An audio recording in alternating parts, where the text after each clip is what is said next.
कधीच नाही चुकणार तुमचे फेवरेट टीव्ही शोज झी5 सोबत, तेही एकदम फ्री. अक्षरा, अरे या ना बाबा. अरे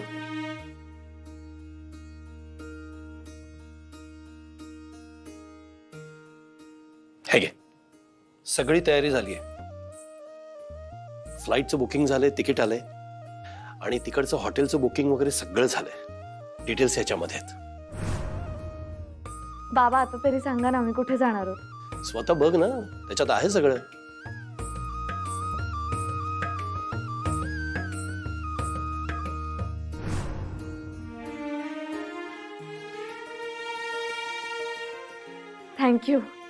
थँक्यू सो मच बाबा, खरंच. थँक्यू? मला काय थँक्यू म्हणतेस? उलट मी तुम्हाला थँक्यू म्हणायला हवं. पहिल्यांदा काहीतरी ऐकताय माझं, स्वतःसाठी वेळ काढताय. आता तिकडे जा, खा प्या, मजा करा, फिरा, रिलॅक्स व्हा. आणखी एक महत्वाचं काम करा अक्षरा. तिथं गेल्यानंतर इथला विचार करू नका अजिबात. मी येऊ बाळा? हो.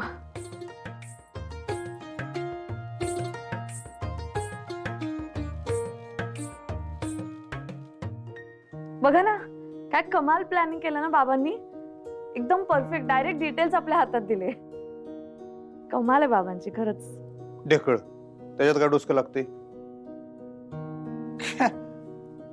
बर जाऊ दे, ते जाऊ दे. आता मी जरा ओंक्याला फोन करू, त्याला भेटून घेतो.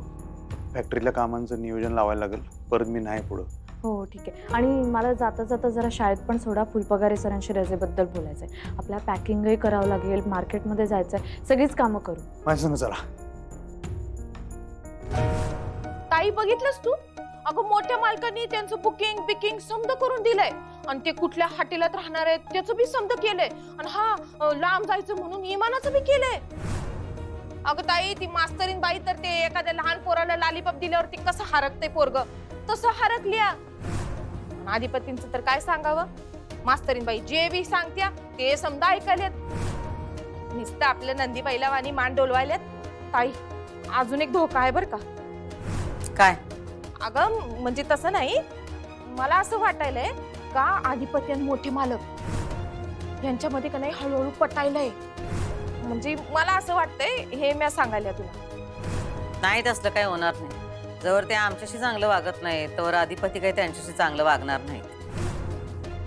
अगं ताई तसं नाही, पण मास्तरीन बाई बक्की ती का नाही काय करती, अधिपतीच नाही का नाही मोठ्या मालकांविषयी चांगलं चांगलं चांगलं चांगलं सांगायचं. मग काय मला तर भ्या वाटायली बघ ताई.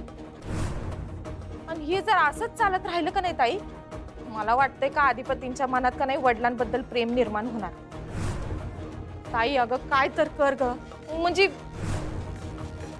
नाही, म्हणजे मला माहित आहे मी तुला सांगितलेलं तुला आवडत नाही, पण तुलाही मानी आहेस बघ, मला माहित आहे समज.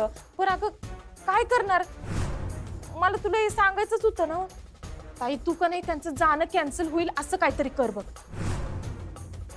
एकदा का त्यांचा संसार सुरू झाला का नाही तर आपल्याला हितनं जावं लागेल का ताई. दुर्गे, तोंड बंद कर तुझं. सॉरी ताई, म्हणजे मला माहित आहे मी समजा वाईट साईड बोलत्या. अगं पर तू बघ की काय चांगलं घडणच झालंय तर मी कसं चांगलं बोलू, तू सांग बरं.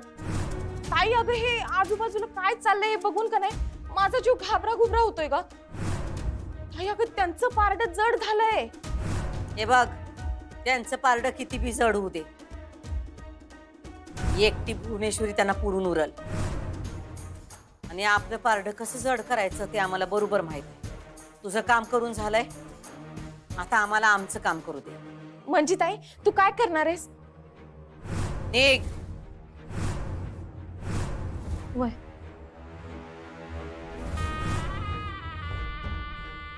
अधिपती जायच्या आधी आम्हाला लवकरात लवकर काहीतरी हालचाल करावी लागल.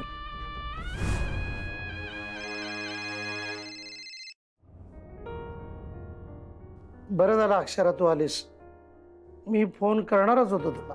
हा, मी थोड्या वेगळ्या कामासाठी आले, पण तुम्ही सांगा ना, तुम्ही फोन का करणार होता? अगं बऱ्याच गोष्टी डिस्कस करायच्या आहेत तुझ्या बरोबर. अच्छा, काय झालं? अक्षरा, शाळेला फंड्स हवेत म्हणून मी मॅडमना फोन केला होता. मग काय म्हणाल्या त्या? नकार दिला त्यांनी. अच्छा, तुम्ही त्यांना सांगितलं का कशासाठी फंड्स हवेत?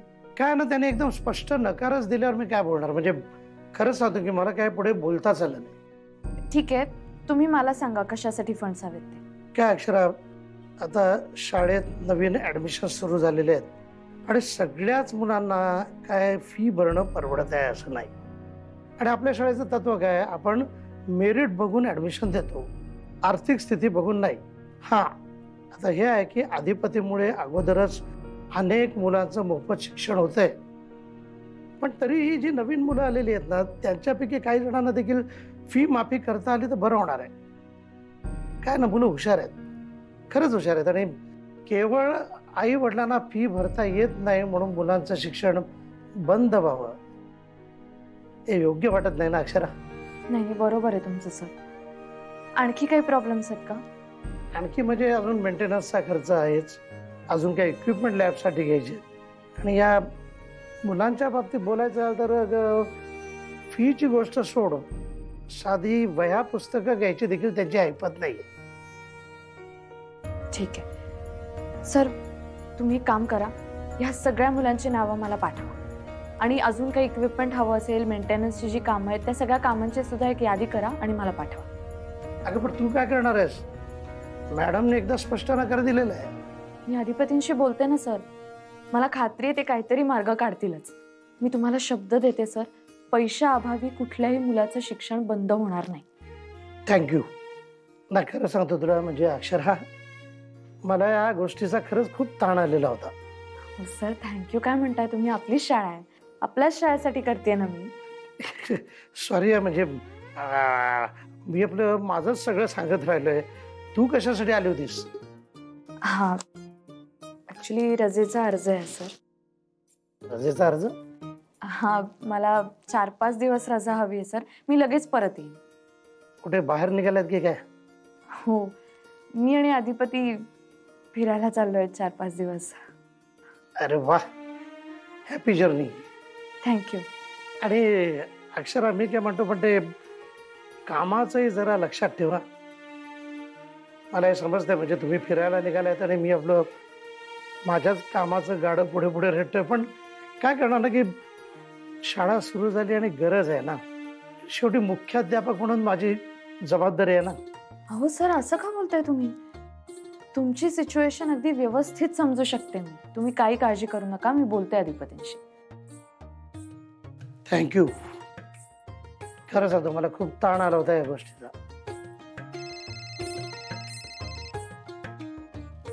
हॅलो, हा बोला. काय झालं? बर, ठीक आहे ठीक आहे, आले मी, लगेच आले.